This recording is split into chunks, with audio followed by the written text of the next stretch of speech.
여러분들 어떻게 요즘 웃으면서 좀 사십니까? 예, 웃으면서 사는 건 좋은 겁니다. 그래서 많이 웃으시고요.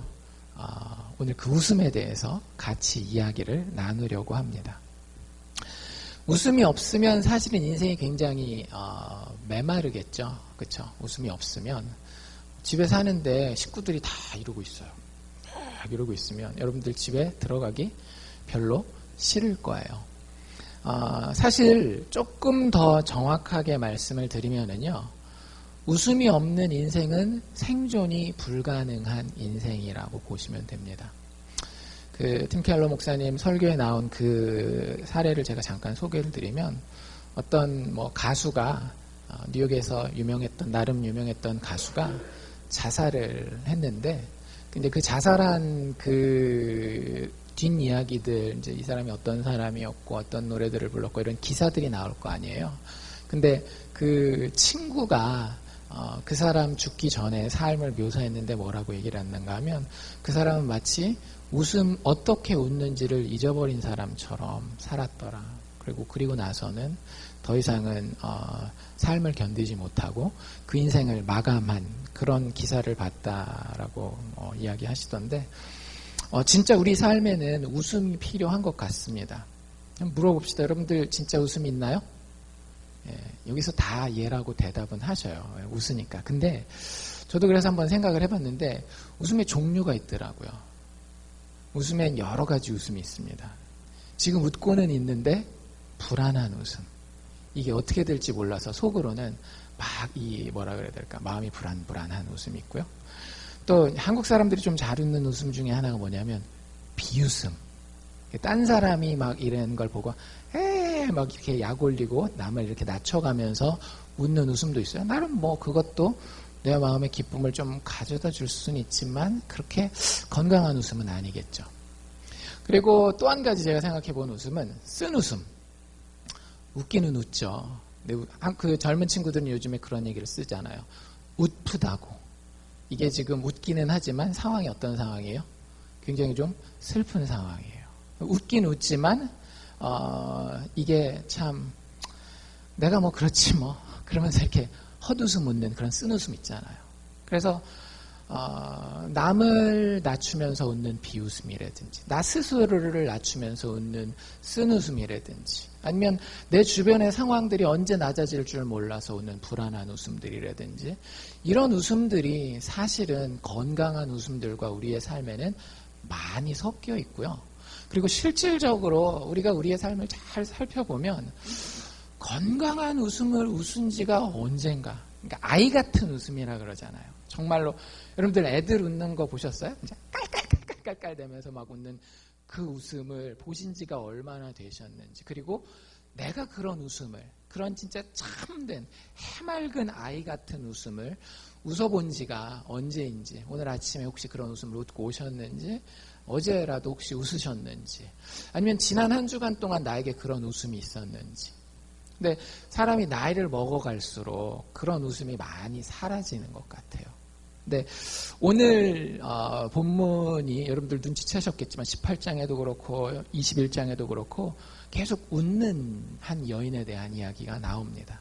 이 여인도 사실은 우리랑 그렇게 크게 다르지 않은 사람이었어요. 그 여인의 삶에 웃음이 있었지만 사실은 여러 가지 비웃음이라든지 쓴웃음이라든지 불안한 웃음들이 여기저기 섞여 있었고, 사실은 그 여자의 삶에서 진짜 웃음은, 참된 그 해맑은 웃음은 참 찾아보기 힘든 그 한 여자가 오늘 이야기의 주인공입니다. 결론부터 여러분들에게 말씀드리면은요, 여러분들 다 잊어버리셔도 또 이야기는 이제 재미로 들으시겠지만, 항상 설교하면 이 설교자의 그 딜레마 중에 하나가 뭐냐면 예화만 기억하고 거기서 깨달아야 되는 교훈을 이게 전혀 기억하지 못하는 경우가 있는데, 교훈부터 여러분들 말씀을 드릴 테니까 그거는 예화는 까먹으시더라도 기억하시길 바라요. 하나님이 인생에 찾아오실 때 그분은 우리의 인생에 참된 웃음을 가지고 오십니다. 다시 한번. 하나님이 우리의 인생에 찾아오실 때에 그분은 참된 웃음을 가지고 우리의 인생에 찾아오십니다.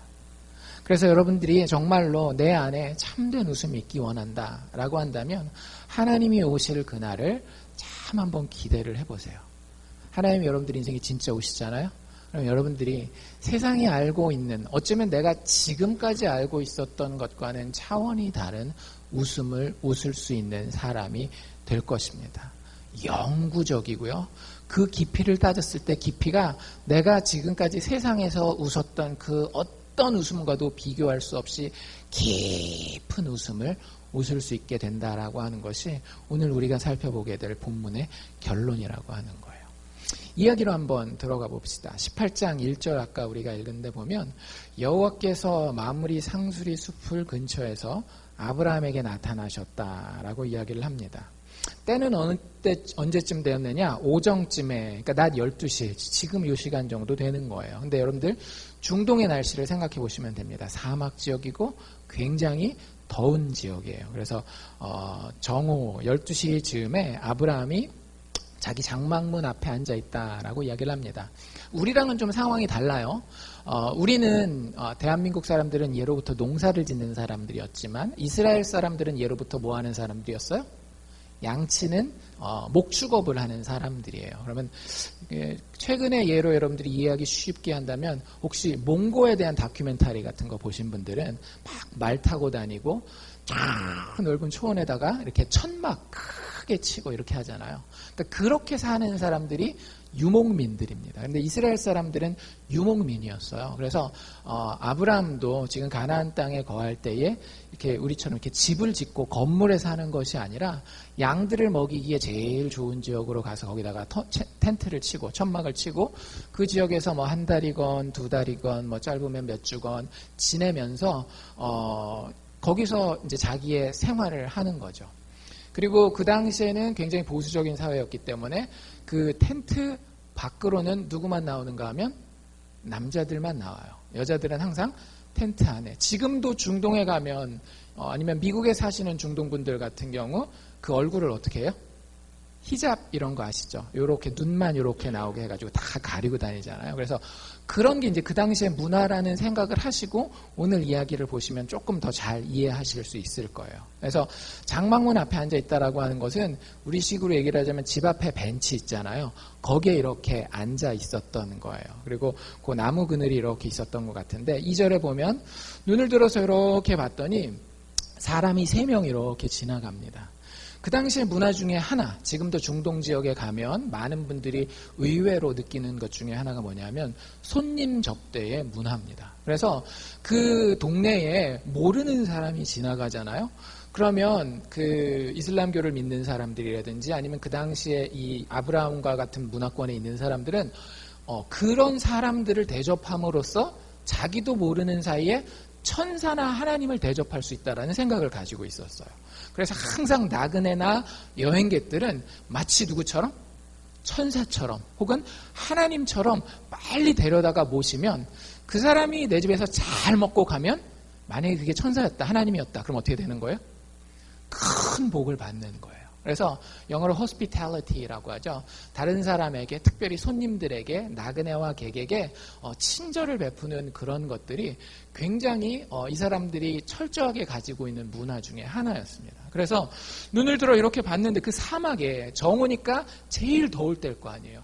제일 더울 때 땀을 삐질삐질 흘리면서 세 사람이 걸어가는 것을 보고 아브라함이 꽤 멀리 떨어져 있었던 것 같아요. 뒤에 보면 달려갔다라는 표현을 쓰고 있잖아요. 그러니까 눈에 보이긴 했지만 이렇게 말하면 쉽게 들릴 만한 그런 거리가 아니라 꽤 멀리 있는데 거기까지 허겁지겁 달려갑니다.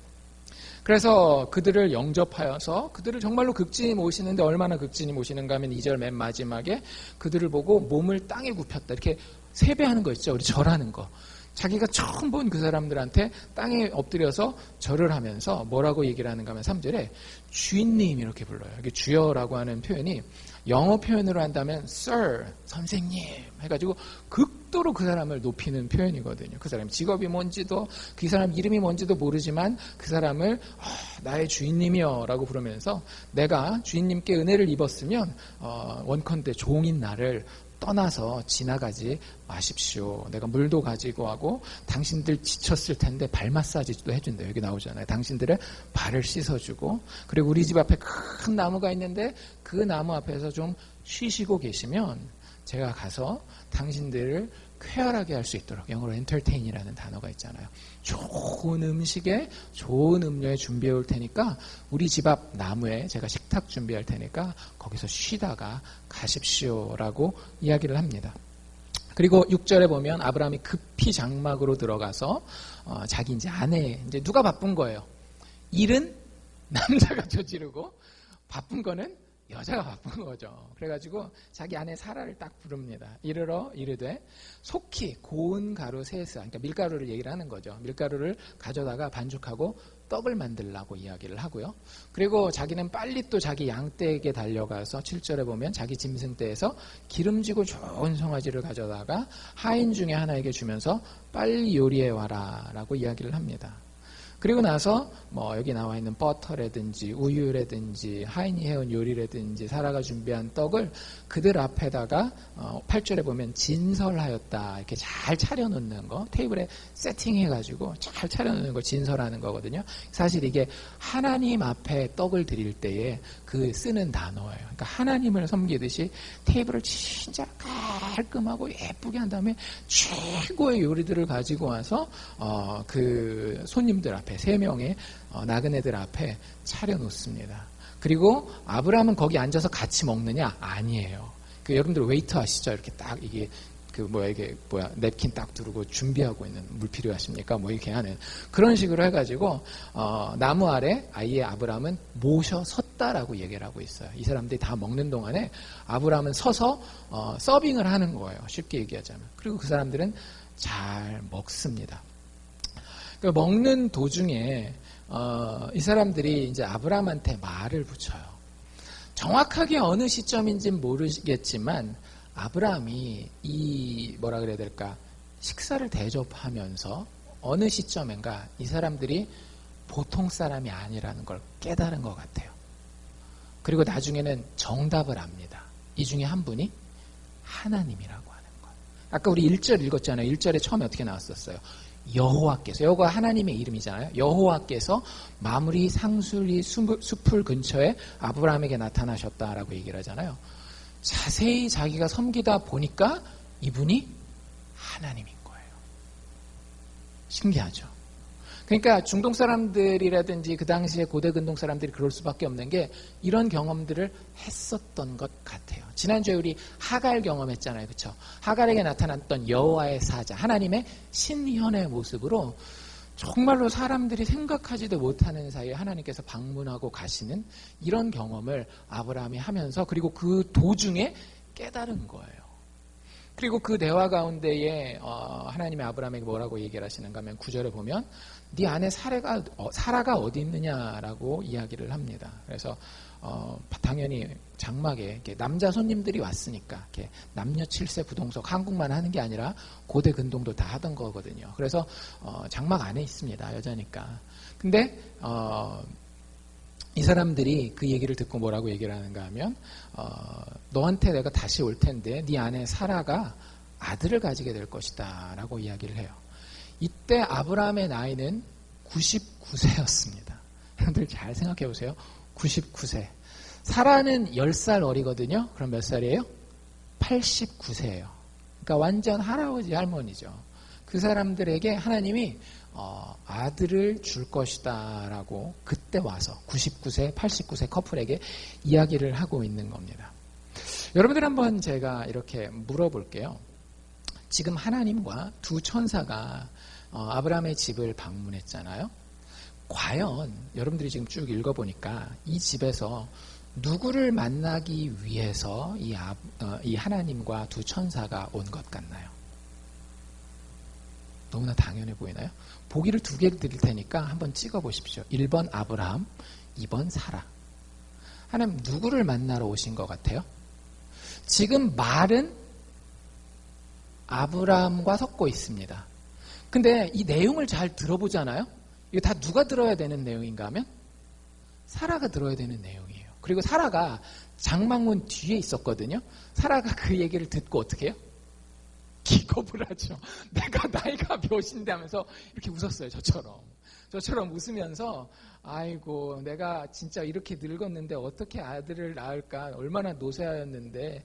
여기 재밌는 표현도 있거든요. 내 주인도 늙었다 그러면서 내게 어찌 낙이 있으리요, 이런 표현을 써요. 이게 무슨 얘기냐면 내가 나이 먹어서 애를 가지는 그런 낙을 이야기를 하는 게 아니라, 여기서 히브리어 원어의 이 낙은 성적인 쾌락을 가리키는 단어거든요. 사라가 나이가 너무 많아가지고 남편이랑 잠자리를 가진 지도 오래된 거예요. 남편이 와서 이렇게 만지고 이런 경험도 벌써 몇 년이 됐는지 기억도 안 나는데, 근데 나보고 지금 아들을 낳는다고요. 이렇게 웃고 마음속으로 그러고 있는데, 그거에 이 세 사람이 대꾸를 해요. 그러니까 이거는 사실 아브라함과 지금 말을 섞고 있지만 누굴 만나기 위해서 찾아왔다라는 걸 알 수 있는 거예요. 사라를 만나기 위해서 찾아왔다라고 하는 걸 알 수 있는 거예요. 여러분들, 하나님이 사라를 일부러 찾아오셨습니다. 이 여자가 어떤 상황 가운데 있는지 알고 있고, 아브라함은 사실 이 얘기 다 들었던 얘기 아닙니까? 내가 너를 통해서, 꼭 너를 통해서, 네 안에 사라를 통해서 아들을 주겠다라는 얘기 아브라함은 다 들었었어요. 근데 사라는 그걸 아브라함한테 전에 들었거든요. 그래서 전에서 들어서 지금 몇 년 기다린 건가 하면 24년 기다린 거예요. 24년 동안 될 거야, 될 거야, 될 거야, 될 거야, 될 거야 하면서 마음이 어떻게 된 거야? 속이 다 새카맣게 타버린 거예요. 그 사라를 하나님이 찾아오셨다라고 하는 거예요. 우리도 그럴 때가 있잖아요. 그렇죠?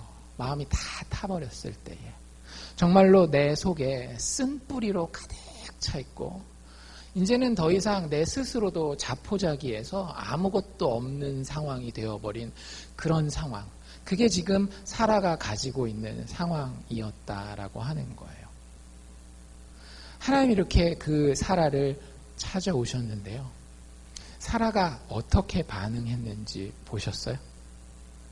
하나님이 찾아왔는데, 물론 하나님인지 몰랐으니까 이러긴 했겠지만, 하나님이 아들 낳을 것이다 그랬더니 자기가 뭐라 그래요?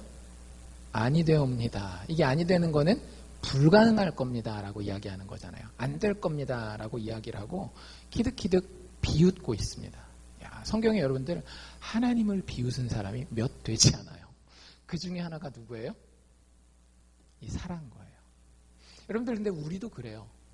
우리도 인생을 살다 보면 인생에서 마음이 다 타버리고 더 이상 내 힘으로 되지 않고, 그것 때문에 내 속은 모난 모습, 가시처럼 찌르는 모습, 쓴뿌리로 가득하잖아요. 그러면 누가 무슨 희망적인 이야기를 해도요, 그 마음 가운데에 야, 네가 내 상황 가운데 안 있어 봤으니까 그렇지. 내가 벌써 그 소망만 가지고 지금 헛된 꿈을 꾼 게 24년이야. 네가 내 상황을 알아? 여기서 너는 누구예요? 하나님이죠. 하나님, 당신이 내 상황을 알아요? 그런 정도로 쓴 뿌리를 가지고 포기 자포자기한 상태로 있었습니다. 그리고 하나님이 그 부분에 대해서 정확하게 지적을 하시죠. 14절에 보면 여호와께 능치 못한 일이 있겠느냐라고 이야기하시면서 기한이 이르면 내가 너에게로 다시 돌아올 것인데 사라 너에게 아들이 있을 것이다 라고 이야기해요. 그때 사라가 어떻게 하죠? 이제 회개하죠. 하나님, 제가 잘못했습니다. 하나님을 앞에 두고 제가 어떻게 그러지 않죠. 뭐라 그래요? 아니, 어떻게 제가 그러겠습니까? 자꾸 그러니까 하나님이 두려워서 승인하지 아니었다라고 이야기를 하고 있고요. 하나님이 거기다 대고 뭐라 그랬는가 하면 너 근데 웃었지. 여기서 웃음은 어떤 웃음이에요? 비웃은 거죠. 아니, 당신이 뭔데 나한테 지금 89세 먹은 내 남편은 또 99세인데 아들을 낳는다 그럽니까? 비웃은 거예요. 그리고 하나님이 그걸 딱 지적합니다. 너 웃었지? 비웃었지? 이렇게 얘기를 하니까 사라가 뭐라고 얘기를 해요? 아니요. 이렇게 얘기를 해요.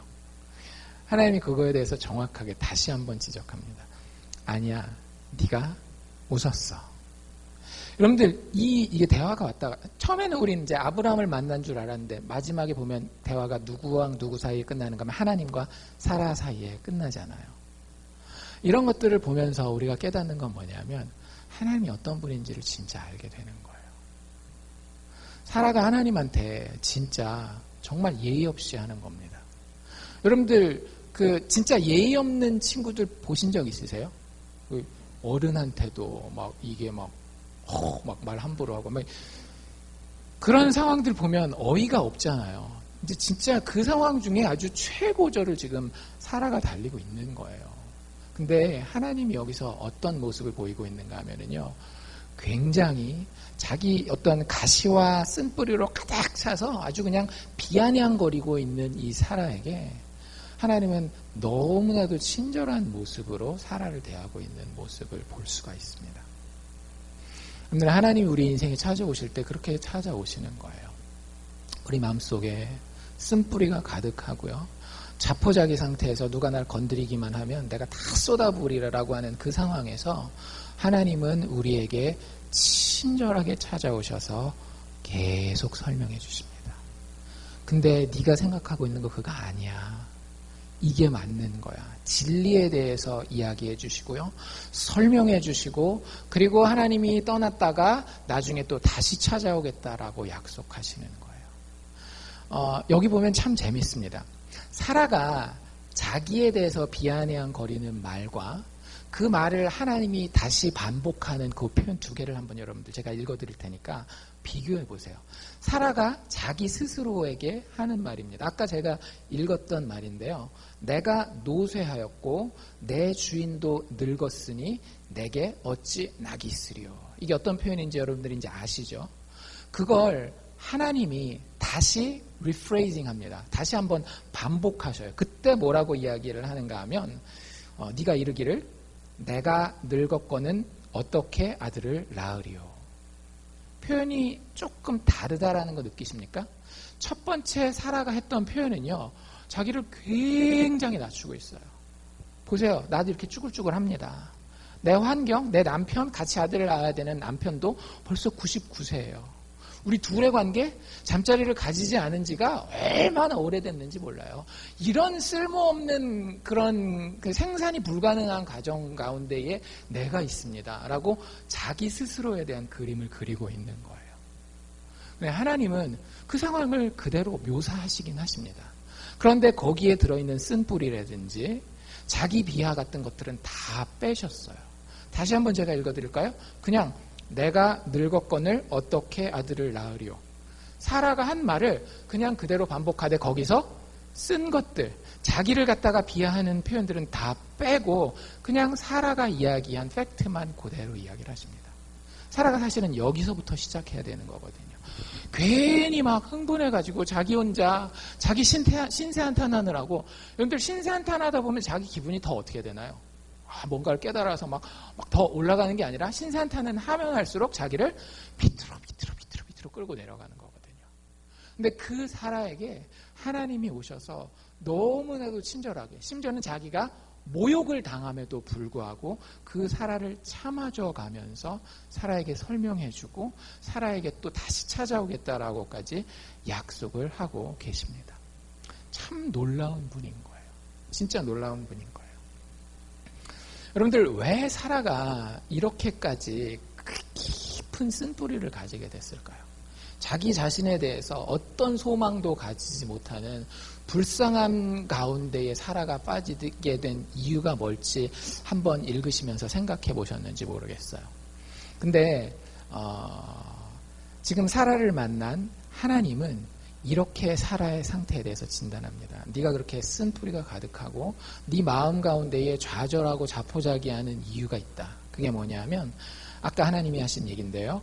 여호와께 능치 못한 일이 있겠느냐. 영어로 보면 뭐라고 되어 있는가 하면 Is anything too hard to the Lord? 하나님께 너무 어려운 일이 있겠느냐? 하나님께서 어려운 일 할 수 없다라고 너 생각하는 거야? 이렇게 얘기를 하는 거예요. 근데 이 단어가 참 재밌는 단어예요. 이 어려운 일, 능히 하기 힘든 일. 이게 영어로 어떤 단어인가 하면 wonder, 한국말로 번역하면 경이로움이라고 하는 거예요.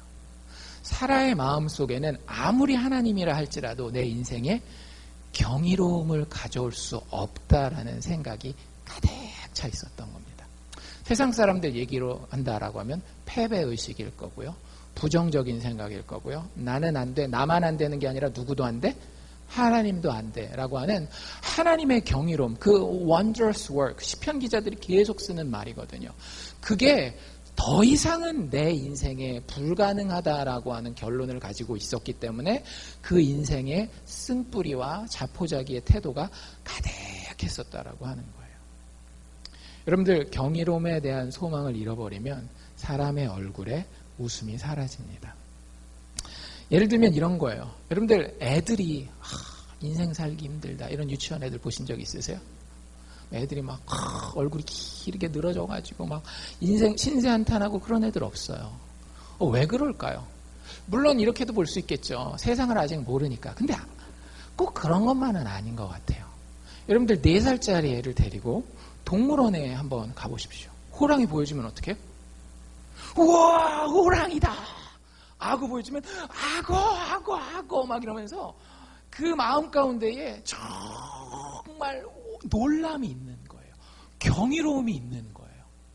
그렇기 때문에 그 다음날 또 동물원에 가거나 수족관에 가거나 할 때마다 자기가 새롭게 경험해야 할 신비로운 일들이 머릿속에 막 가득 차 있는 소망이 있는 거예요. 근데 14살짜리 한 중학교 2학년 정도 된 애들이 동물원에 데리고 가보십시오. 어떻게 될까요? 여기 내가 꼭 와야 돼요? 내가 이거 다 옛날에 몇 번이나 와봤는데 호랑이 내가 사진으로 다 봤고 뭐 악어도 알고 전부 다 내가 알고 있습니다. 굳이 이거를 꼭 내가 봐야 됩니까? 라고 전혀 그 마음 가운데 뭐가 없어요? 놀라움이라고 하는 거, 경이로움이라고 하는 것이 존재하지를 않아요. 그래서 여러분들 그 차이입니다. 중2 때부터 이제 뭐에 대한 스트레스를 받기 시작하죠? 성적에 대한 스트레스를 받고, 처음에는 시험 점수 좀 잘 나오는 것 같다가 나중에 시험 점수가 안 나오면 어떻게 되는 거예요? 자포자기 상태가 되는 거예요. 여러분들, 많은 아이들이 마음 가운데 쓴뿌리가 있습니다. 어른들만 그런 게 아니에요. 어른들만 인생 살면서 돈 벌기 힘들고 다른 사람들 비위 맞추고 힘들고 그런 게 아니라 인생 자체가 참 경이로움을 잃어버리는 그 순간부터 마음에 쓴뿌리가 생기는 거예요. 여러분들, 그 뭐라 그래야 될까? 그 교회에서 여자 청년들이 두 종류의 여자 청년들이 있습니다. 남자 청년들이 굉장히 이렇게 관심을 많이 가지고 이런 그 이렇게 눈길을 주는 그런 여자 청년들이 있는 반면, 똑같은 나이에 뭐 비슷한 학교를 다니고 뭐 외모도 비슷한데 어떤 청년에게는 이렇게 남자들이 그렇게 별로 관심을 가지지 않는 그런 케이스들이 있어요. 어떤 케이스일까요? 이 관심을 좀 많이 가지게 되는 여자 청년 같은 경우는 이런 거예요. 뭐 무슨 얘기를 해주고 어디를 데려가면 와, 이런 게 있었어 막 이렇게. 근데 어떤 청년은 내가 나이가 몇인데 오빠 그거 다 봤어. 나 거기 다 가봤어. 다 알아. 이러면 재미가 없어요. 사람들이 그 옆에 가지를 않습니다. 그리고 인생 자체가 별로 자기만 아니라 주변에 있는 사람들까지 별로 재미없는 인생이 되는 거예요. 경이로움을 잃어버렸다라고 하는 증거죠. 근데 나이가 먹어도 이 경이로움에 대한 소망을 가진 분들이 있어요. 나이가 50이 되고 60이 됐는데도 야, 내가 내년에는 뭘 할까? 어디를 가볼까? 어떤 한번 취미 생활을 한번 해볼까? 이런 사람들이 있더라고요. 사라는 그게 싹 다 사라진 상태였어요. 우리의 인생에는 이 경이로움이 있어야 되는데 사라는 하나님이라 할지라도 내 인생에 경이로움은 생기지 않을 거라고 생각하는 거예요. 여러분들, 이런 사람들이 어떤 사람이에요? 굉장히 상식적인 사람들입니다. 이런 사람들이 바로 현대인들이에요. 현대인들의 특징이 이래요. 여러분들이 여러분들 스스로를 현대인이라고 생각하십니까? 그럼 우리는 경이로움을 잃어버린 채로 살아가는 거예요. 이미 다 계산에 의해서 예측과 계획에 의해 그대로 다 될 거라고 하는 거. 그게 내 성적이 되었건 내 사업이 되었건 그게 건강에 문제가 되었건 내가 요렇게 하면 이런 결과가 나올 것이야. 저렇게 하지 않으면 이런 실패를 맛보게 될 것이야. 사실 여러분들 다 알고 있지 않나요? 학생들은 성적에 대해서, 사업하시는 분들은 사업하는 방법에 대해서, 하여튼 건강의 문제는 건강의 문제에 대해서 사실 우리 다 알고 있다라고 생각해요. 너무나 많은 정보가 우리에게 제공되고 있어요. 그래서 현대인들의 삶에는요, 경이로움이 사라졌어요. 그 틴켈러 목사님 설교대로라고 하면 그 경이로움을 느끼고는 싶은데 계속해서 자라온 문화가 그런 경이로움은 존재하지 않아. 니들 현실적이 좀 돼봐. 그런 놀라움이라고 하는 건 인생에 존재하지 않아. 라는 그런 교육을 우리가 받고 산다라는 거예요. 근데 그게 머리에는 그렇게 박혀 있는데요. 우리의 심장은 그렇게 바뀔까요? 안 바뀔까요? 안 바뀌어요.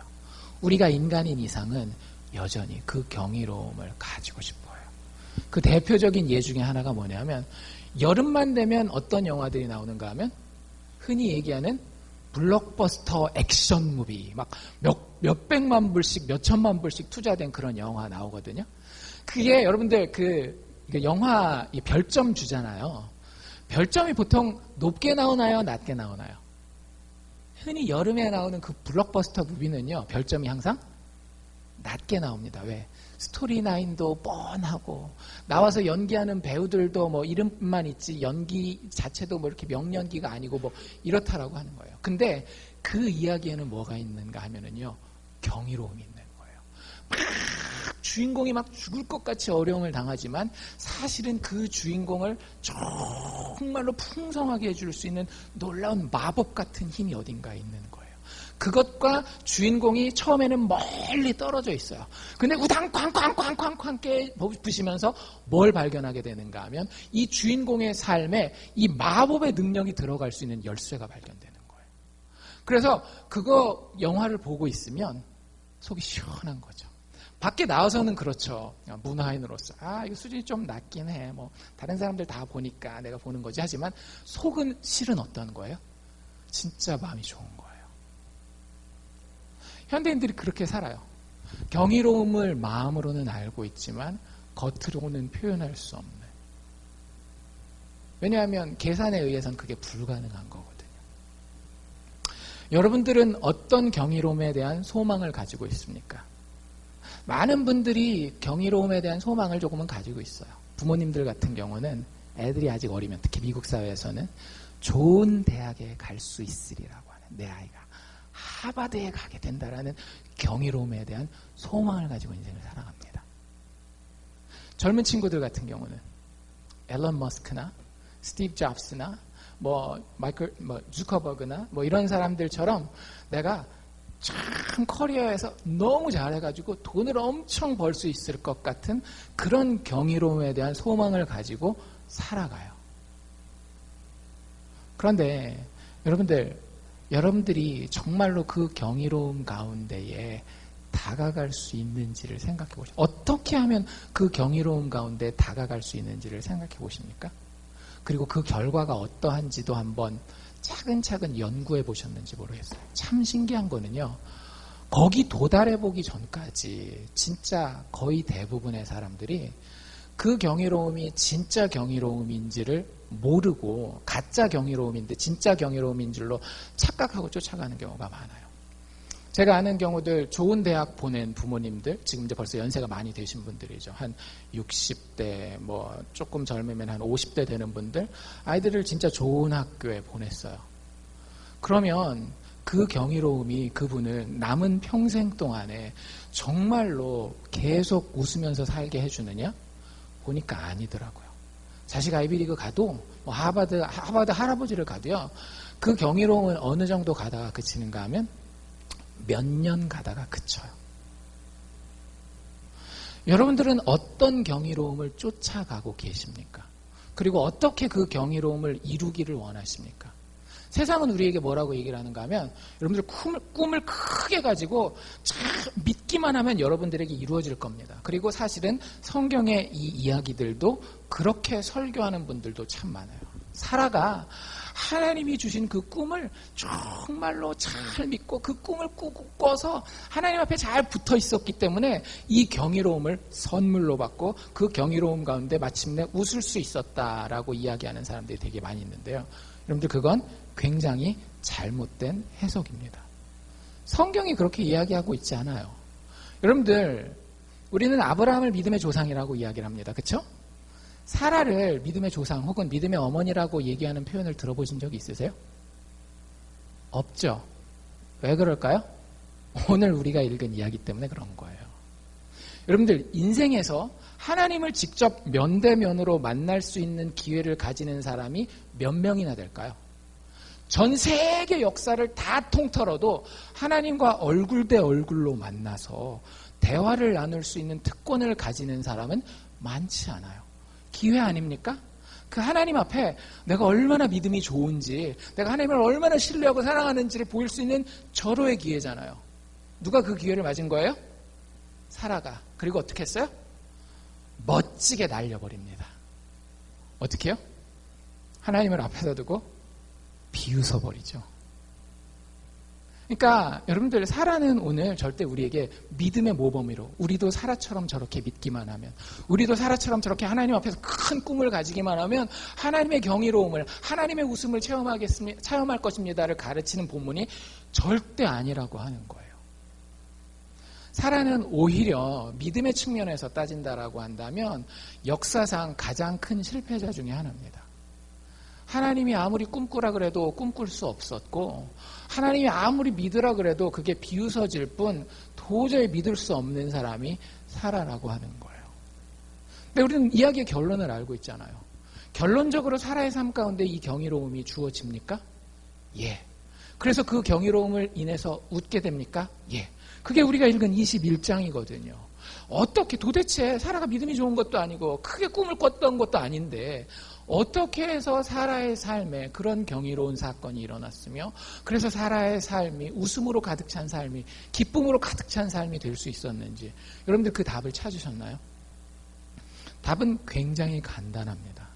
사라에게 아들이 주어졌기 때문에 그런 거예요. 사라에게 아들이 주어졌어요. 사라 보고 아무리 웃어라, 여러분들 그런 경험 있으세요? 내가 기분이 되게 안 좋아요. 제가 조금 그렇거든요. 성격이 별로 안 좋아가지고요. 기분이 이렇게 탁 처지면 집안 분위기가 다 이렇게 잠잠합니다. 가끔씩 아내나 아이들이 저한테, 제가 그렇게 찡그리고 있으면, 웃어 아빠, 여보 그래도 좀 얼굴 풀지 애들 위해서. 근데 그게 여러분들 해보신 분들 혹시 있으세요? 옆에서 내가 진짜 막 기분이 그런데 웃어져요? 안 웃어져요. 저 같은 경우는요, 성격이 못돼가지고 오히려 문을 쾅 하진 않지만 문을 살짝 듣고 방으로 그냥 들어가 버립니다. 그러니까 그게 되게 쉽지 않은 거예요. 사람이 자기 의지를 가지고 막 웃으려고 노력하고 기뻐하려고 하는 것이 안 되는 거예요. 근데 사라가 딱 그 상황이었거든요. 도저히 다른 사람이, 심지어는 하나님이 웃으라고 해도 웃을 수 없는 그 상황에서 어느 날 갑자기 사라의 얼굴을 봤는데 사라의 얼굴이 환해졌어요. 이유는 뭐예요? 딱 하나.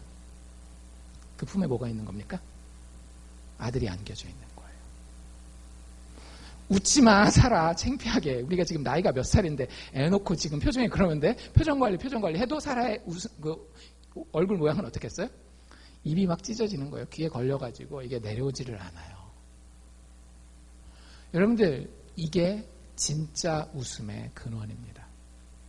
사라의 삶에 경이로움이 회복되고 그의 인생 가운데에 웃음과 기쁨을 가져온 것은 사라가 약속대로 얻게 되어진 아들이라고 하는 거예요. 사라 한없이 부족한 여자였습니다. 사라 하나님이 보시기에 정말로 자격 없는 자였어요. 하지만 그 사라에게 아들이 주어졌을 때에 웃음과 기쁨이 회복됩니다. 그리고 그 아들 이름을 뭐라고 지어요? 이삭. 이삭이 무슨 뜻인지 아세요? 웃음이라고 하는 뜻이에요.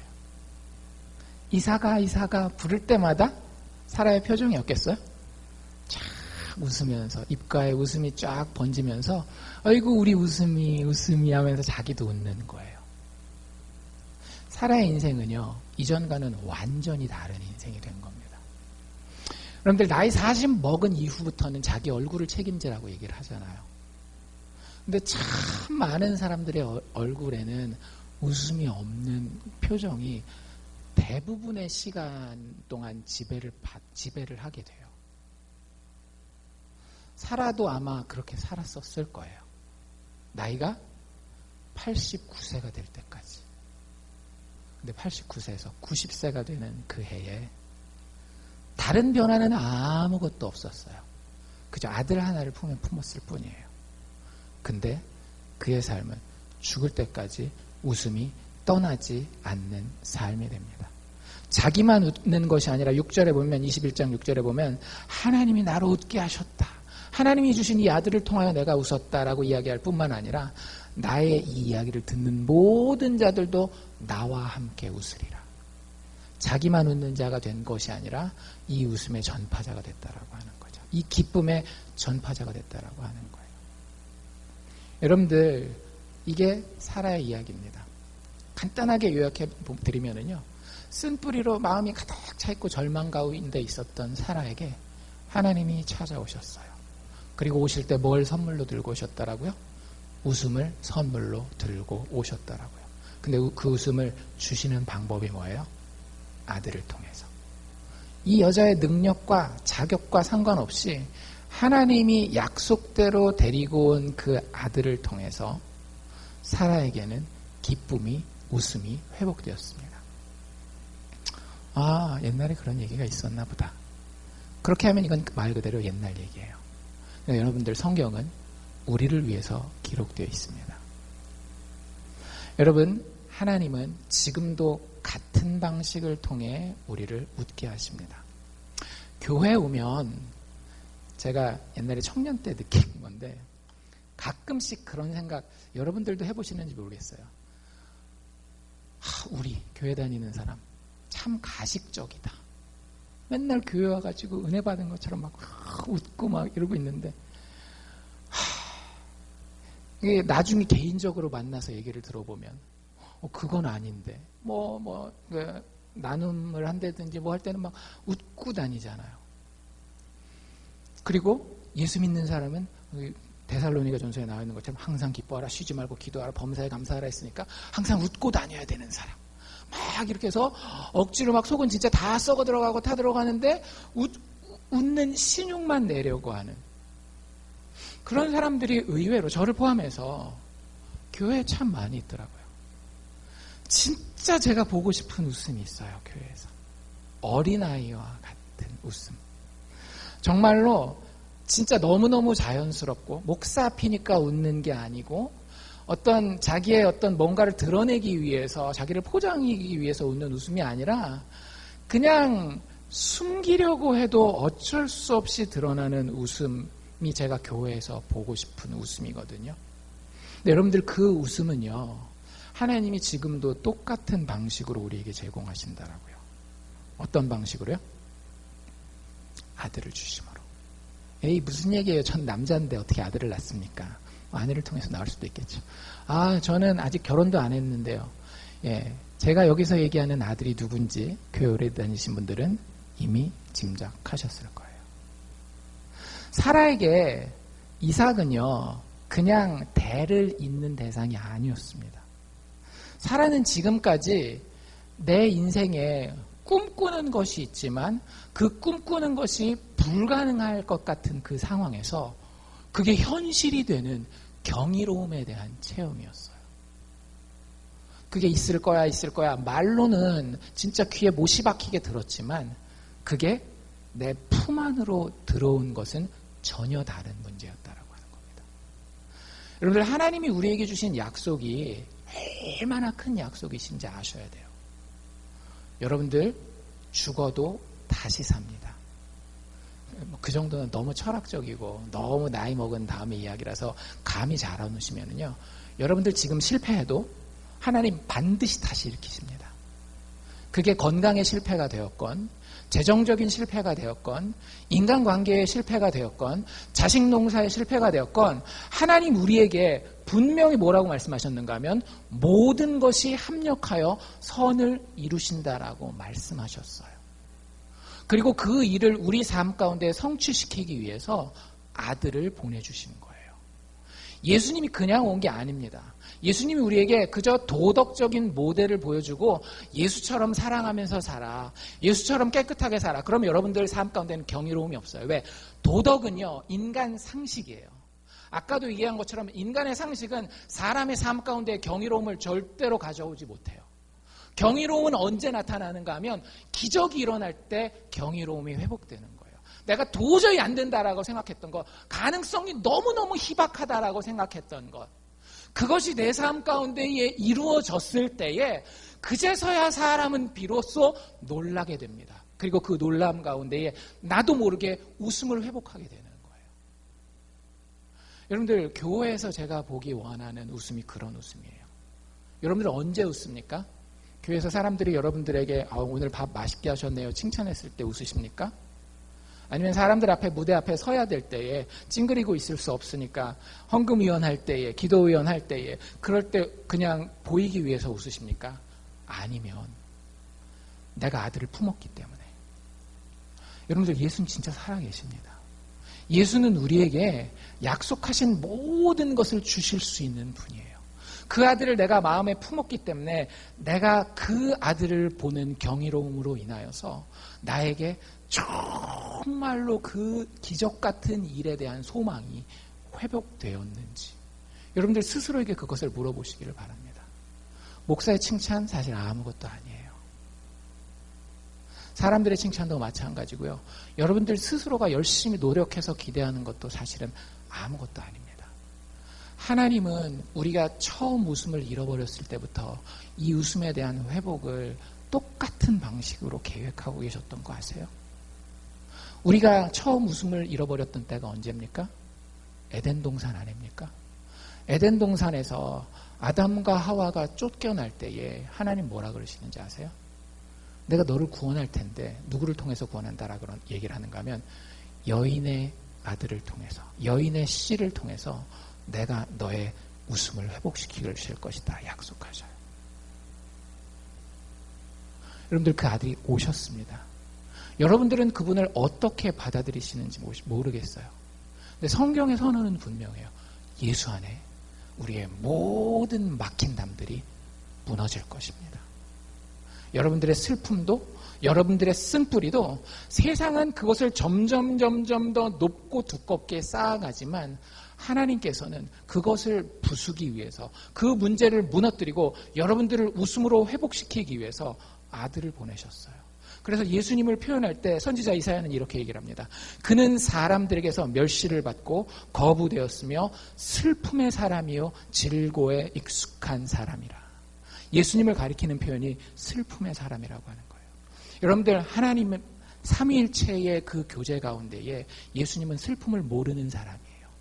늘 사랑하고 늘 서로 위해주고 늘 행복함과 웃음 가운데에 아버지의 품에 아들이 있고 아들을 아버지가 안아주고 이런 웃음밖에는 모르는 그 공동체를 예수님이 떠나신 이유가 있어요. 그가 자신의 웃음을 잃어버리고 슬픔의 사람이 되어서 우리의 잃어버린 웃음을 회복시키기 위해서 예수님이 땅에 오신 겁니다.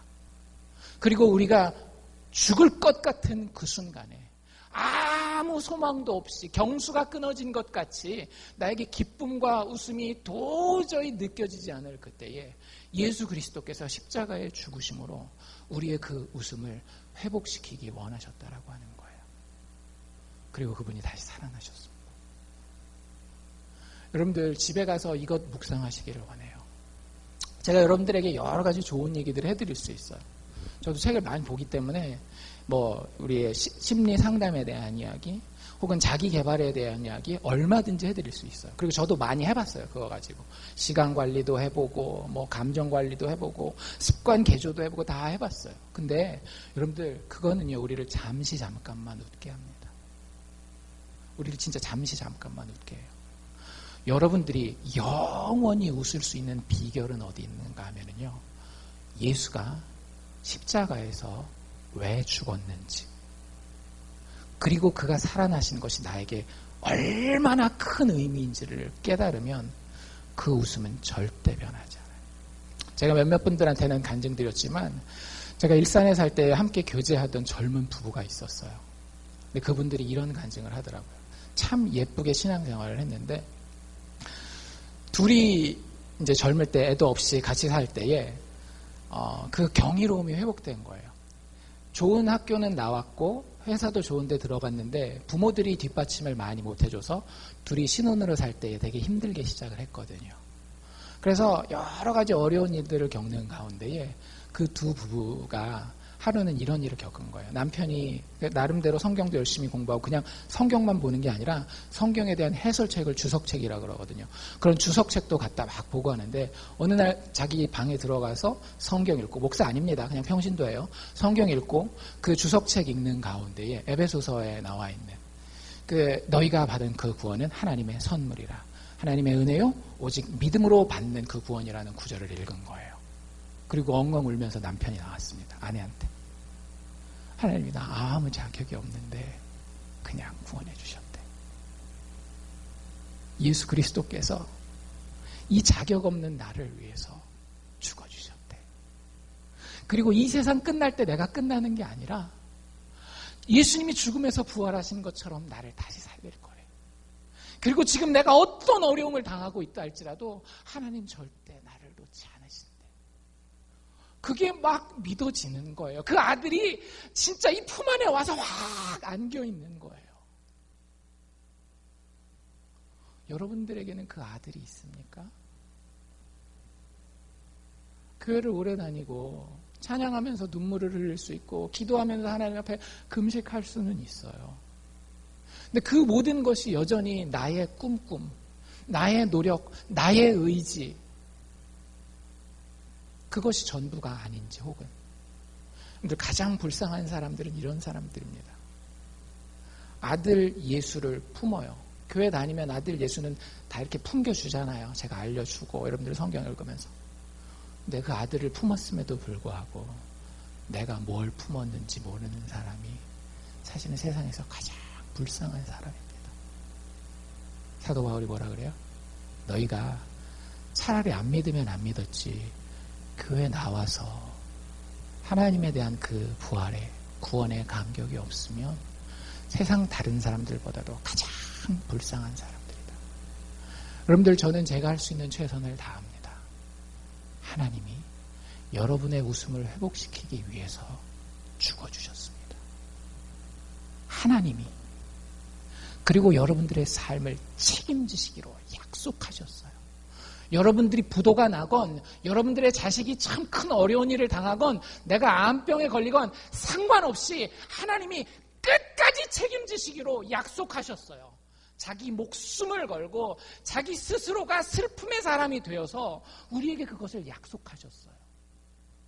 여러분들의 채널이 하나님의 그 사랑의 채널과 연결이 되고 있는지요?